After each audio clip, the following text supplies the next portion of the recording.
All right, we are live for the 46th episode of the Let's Go podcast. We are coming to you with a quick reaction, immediate reaction, a John Boy type reaction to the event of the year last night. I know that Link Homecare doesn't like hyping anything up and didn't really think much of it, but we did just have, started for our youth championships yesterday, which is a tremendous success. We want to give a public shout out and congratulations to our championship teams from the 3rd through 5th grade division.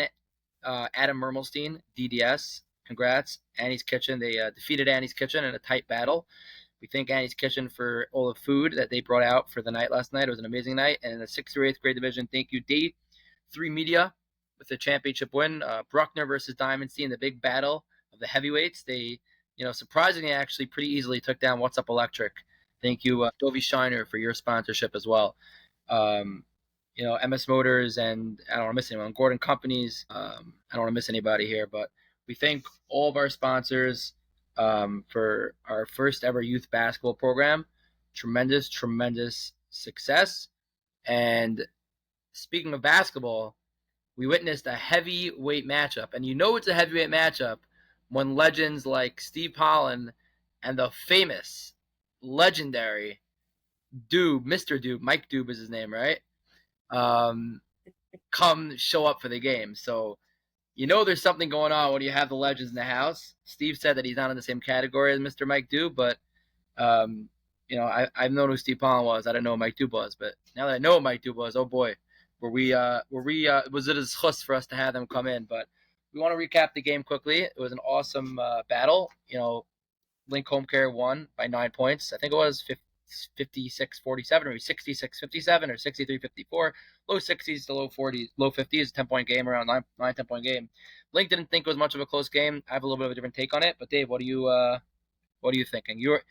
David Gottlieb was actually in the house last night. Congratulations to Mazel Tov, his first HSL basketball game that he attended. It was definitely thrilling to watch. The vibes were great. I encourage everybody to come down for a game. Shlomo Zamek lent me his vape pen, which made it a better experience also. I got to schmooze with... We're right there for the re-up contract for the winter with Shlomo Zamek. With Shlomo Zamek, yeah. We're about to ink it. He's being a little tough with that, but I got to chill with the great Steve and the great Mike Doob, and got to meet a lot of the players that MS Motors. Sorry, I didn't forget you. Youth sponsor, men's basketball sponsor, softball sponsor. MS Motors. I just had some work done there. Great people. Yeah. Cool. Go ahead. So had a great time at the game. Great vibes. It's always fun seeing Dom also. I met his NYC boy. Floor Pro. I can't forget anyone, Dave.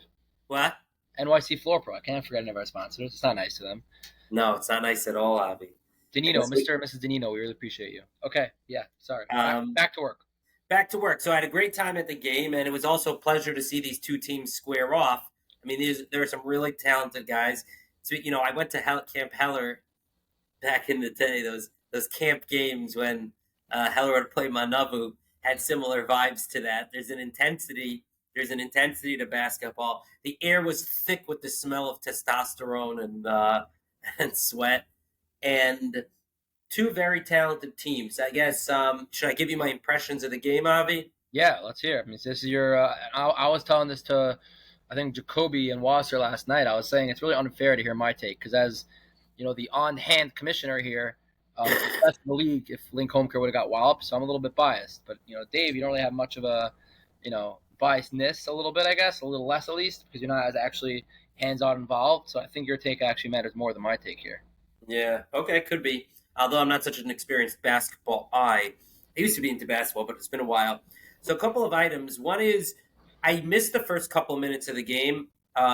Link stormed out to a 13, 14-point lead. From the time I got there, Link, it's interesting. They played a pretty closely matched game after that initial storming out. I actually wonder if there's something that it took Caleb's team, Under 5'10", Pipe Doctor, a few minutes to figure out. But I think Link had the upper hand throughout. But after the game, I was talking to Link, and they said, oh, this team, there's no way they can beat us in the championship or whatever in the playoffs. But that's not exactly the game I saw, because what I saw is a lead that basically at one point it shrunk to 5 or 4 points for a hot second, but it basically stayed between 5 and 12 points the whole way. They were in no way able to pull away, and then you're just one or two free turnovers away from a tie game. So that's the first point I want to make, which is I thought that the game was more evenly matched than maybe some people were giving credit for. Link in particular. Point two is that I don't know how you throw a Wasser, and maybe you can teach me this, Avi. No, how do you penetrate into a defense when there are maybe there are no brick walls on Caleb's team, but Wasser's at the top of the key. Somehow he has two men on him, and somehow 6 seconds later he's under the basket, putting it in the paint. And Wasser is not a big muscular guy. How do you penetrate against two people and get closer to the basket? I don't understand it. It was one of the most incredible. I imagine NBA players do this, but I watched it. And I said, how is he doing this? How is he getting in there? Maybe you can enlighten me. So again, firstly, Wasser is not he's not like a random point guard or player just driving in. He's one of the best. I hate saying this because he's not a. He claims he doesn't. Joel claims he doesn't watch the podcast, although we know now he watched the podcast last night. But he said he's not into the hype. He's not the type of guy. Funny story. Let me just fill in the blanks. I asked Yisrael to be on the podcast, and he said no. I was begging him. I humbled myself. I debased myself. So then yesterday, me and Avi were kind of teasing him, and he said he told us that Avi's always rooting against him in the podcast, and I said, "You piece of shit! You watch the podcast and you won't come on it."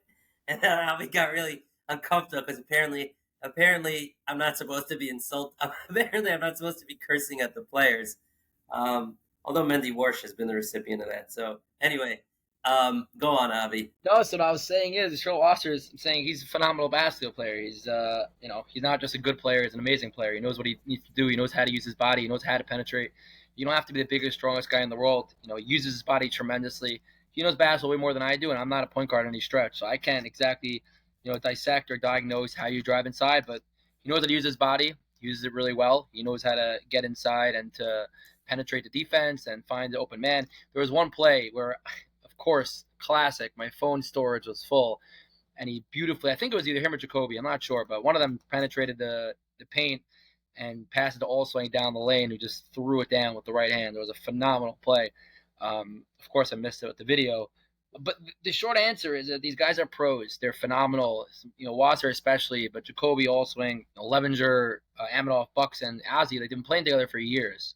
When you have that much talent and you have that much chemistry, as Mr. Doob was saying, it's very, very hard to beat them because they had 2 turnovers all night. That's unheard of in a quote-unquote Jewish Jewish basketball league. 2 turnovers all night, that's not normal. That's insane. They missed 2 free throws all night. You're not going to beat anybody when they do that, especially against a team as talented as Link Homecare. In terms of the game, again, I think Link Homecare is a better team, and I think if they play again, Link Homecare will win. They made it sound like they're not even it's like they had a bad. After the game, it's always no excuses, but we didn't play well. You should have beat them by 20. In the championship, we're gonna beat them by 20. I was telling them at the end of the day, you guys beat them by 9. They're within 5. By 5-6 minutes left. They very much clearly. I saw my own as you saw. You haven't been at any other games, but they came out with a whole new level of intensity this game they had in the past. It wasn't even close. In the past, they come out sort of chilling, playing, and when they need to pick up the steam, they pick up the steam. Over here from the tip, their defense was they're all over Doob, and Doob still managed to hit his over. By the way, his over 20 points or 19 and a half. Doob hit the over. I think he finished at 23. But they're all over him. They didn't let him move. He barely got the ball. He barely got any shots up, especially in the first half. And they, like you said, they won by 11. They jumped out to a 14-3 lead with 12 minutes to go in the first half. And then they won by, 11. So they were outscored by 1 the whole rest of the first half. Now, it could be they had a whole other level of intensity in them that I didn't see yet. But from what I saw, they were playing 20 times more intense than they have in any one of their games. They won by 10 points. And like I said, under 5'10" pipe doctor was right there. I think Caleb Pollen had like 3 threes in a row at one point, cut the lead to 6, like 5 minutes left. Do I think Lincoln Homecare is better? Yes. Do I want more teams like under 5'10" pipe doctor in our league for the winter? 1,000%. I would love for Link to come out with that intensity every game. Tremendously will benefit the league, especially at tier 1. But that's my take. It's very hard. Allswing's a beast inside. It's impossible to get in there. It's interesting. Jared said something after the game. I actually had a call with Mo Feintuch also. He called me on the way home. He wanted the scoop. I have thought on that too. I want to talk about Mo in a minute. But, Jared, the new ref, and I want to say something on the refs after also, but you finish your comment first. Yeah. He said that team he said actually that Allswing is the heart of that team, not Wasser. And it's an interesting point because I think, does Caleb Pollen usually drive the ball in, or he's mostly all the time? All the time. He's not a 3-point shooter at all. That's what was wild to me because Caleb is fast. He's wiry. He's They couldn't do anything. Even couldn't get inside. He was still a beast from the outside. But that guy Allswing, he's like Karl Malone in the middle over there. Even Feldman, Jaron Feldman, I think his name is, right? The brother. So he averages 17, 18 rebounds a game. The guy had 8 rebounds or 9 rebounds. It was actually the under on the rebounds. Allswing made him look like he was 5'2". Like Allswing. Any idea how many rebounds Allswing had? Yeah, Allswing had 21. Allswing swallowed him up. Is that typical? Swallowed him up. He swallowed him up. Swallowed him up. That's another. Jaron Feldman was he's a league leader in rebounds. Who is? Feldman, and he had 9 rebounds. Right. Why wasn't Allswing on the leaderboard for rebounds? He missed 3 games due to load management. Due to what? Load management. He had a finger injury and an ankle. I guess there are teams that are playing against that didn't feel like was made sense. No, that's smart. That's smart. So I was wondering about that with Caleb. These guys couldn't really get inside. I don't know if Jake Dube drives at all, but he was not able to drive. Jake Dube finished at the rim 17 times the game before. He only had maybe 3 layups. And I'll tell you, I think Jared's on the money defensively. A team like under 5'10", where they're quick, they're fast, they love driving inside, kicking it out. Every time they got inside, also either block the guy, sometimes it foul the guy, or just make the guy just throw up a crazy shot. Like, it's almost impossible teams to get inside. And that's why my hot take is I think the team that will actually give Lake Homecare the biggest trouble if they face them, especially in the semis, and they actually played them very, very close, which, again, Link Homecare claimed every one of their team missed every shot, is Olam Realty. I think Olam Realty is the biggest shot, more than Andy's Kitchen. Link was saying after the game, Andy's Kitchen is better than – it will give him a harder time than under 5'10" Pipe Doctor. Both those teams are very similar in which they love driving inside. They're very fast, getting inside, penetrating, kicking it out. With Allswing there, and Wasser's such a good perimeter defender. He's all up in your face. It's very hard to drive by him. I think Olam Realty has the best shot. And Olam Realty, just lost that. Why? Because they're a pure 3-point shooting team. They don't play defense. They go. They're sharpshooters. They go blanket with the defense. Let's just score. They are 7. They have 3 or 4 fantastic 3-point shooters. And it's very hard to defend. It's very hard to defend against 3-point shooting. Not as big as Allswing, but they have someone who has a big body down there. I think they have the best shot, but we'll see. Is the idea that it's very hard to defend against 3-point shooting? The idea is that you can't beat Link Homecare by penetrating and kicking out. It's impossible.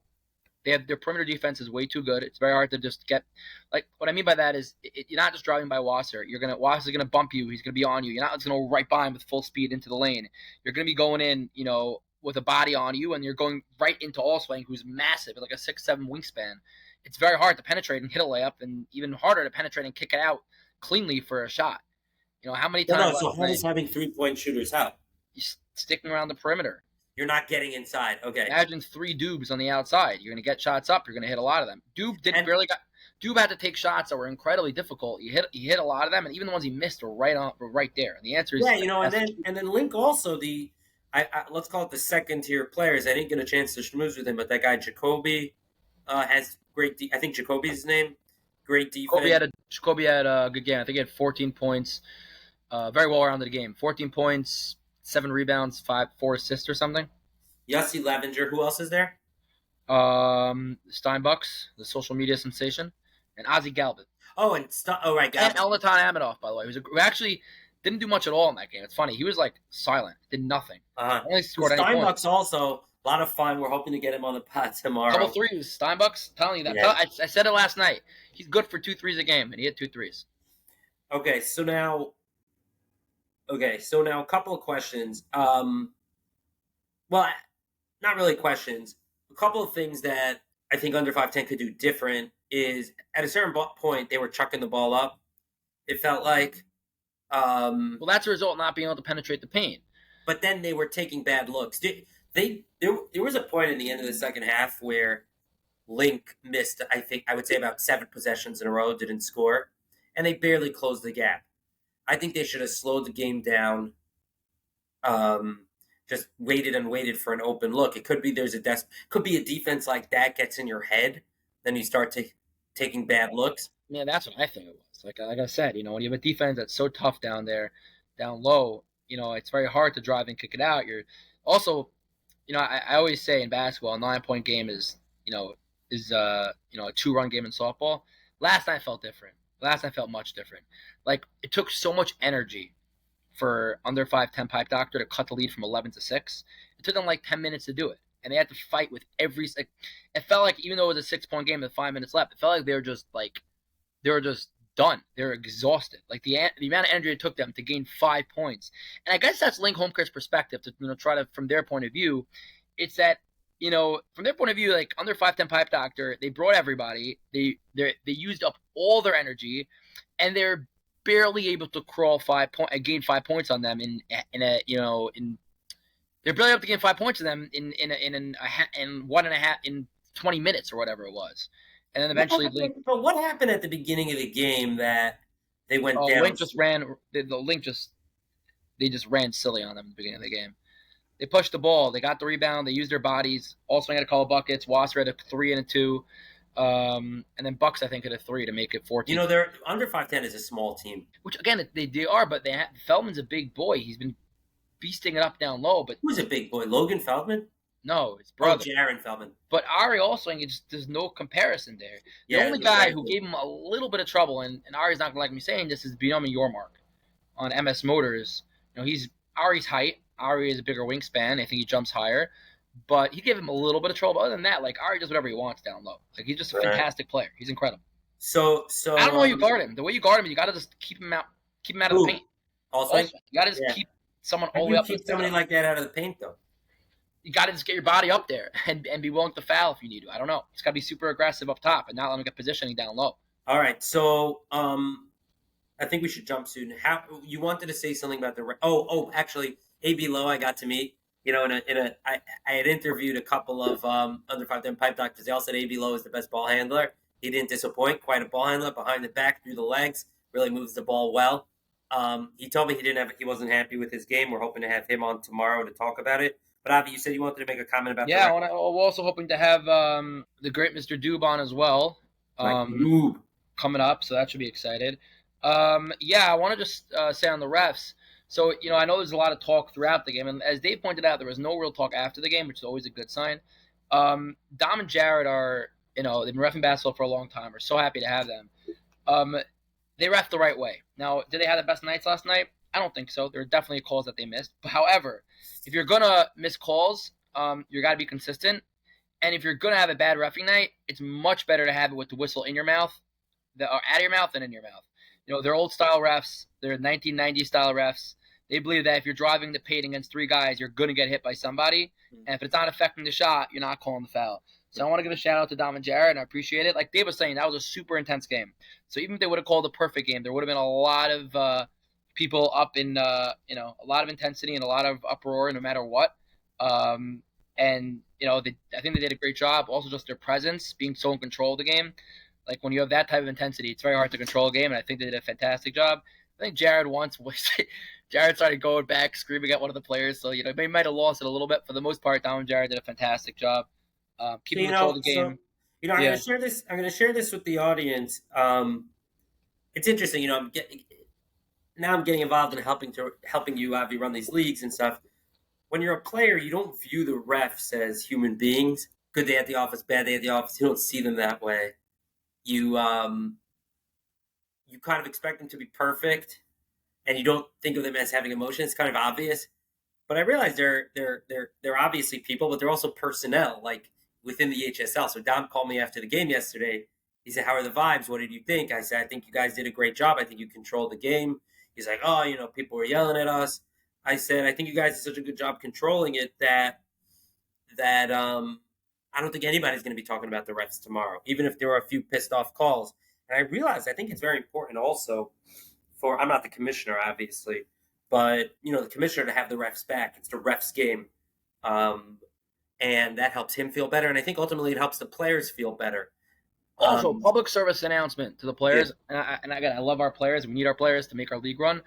Don't come over to me if you're upset during a call. I'm not. I'm Exactly. not. I mean, that's one of the things I was saying. I saw that yesterday. It was like ultimately the buck stops with Dom and Jared. Dom and Jared are the refs. I'm there to get content. I don't need to be there. I don't have to be there. I'm not No, but playing. it's not just that you're getting content. It's that this is his role in the game. And if there's a systemic issue, fine, there's a systemic issue. But one call, two calls, it's just the Even if way. it's 20 calls, so come over to me after. Call me up. Let's discuss Right. it.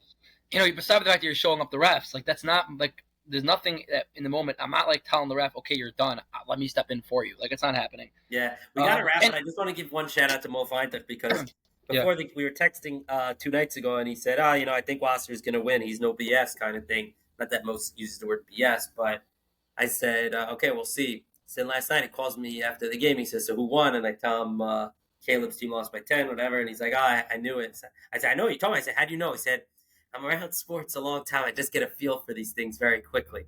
And I said, "But how? How did you know?" He's like, I can't explain it." And he tried to explain it, but so shout out listen, to it was a Mo. great game. I'm extremely happy we have Link in our league, and hopefully with my uncle's help, they stay in the winter as hopefully he'll sponsor again. But they bring a lot of, just like you have the lower competition, we also want, like similar to the Titan League in softball, the Bombers. We want teams, that other teams are like, I want to beat them. I want to get Yes, better. I want to beat them. So, yeah. I was telling Mr. Dube after the Well, let's game, see, Avi. Look, the championship didn't happen yet, and don't forget you have a pollen on the number two, arguably the number two team. So I don't think he's going to take this yeah. sitting down. I imagine, I asked Steve to come on today to talk about the game. He's like, I can't review my son's game on the podcast. But Mike Dube, Steve, and Caleb and Jake are putting their heads together and working out a strategy for the championship.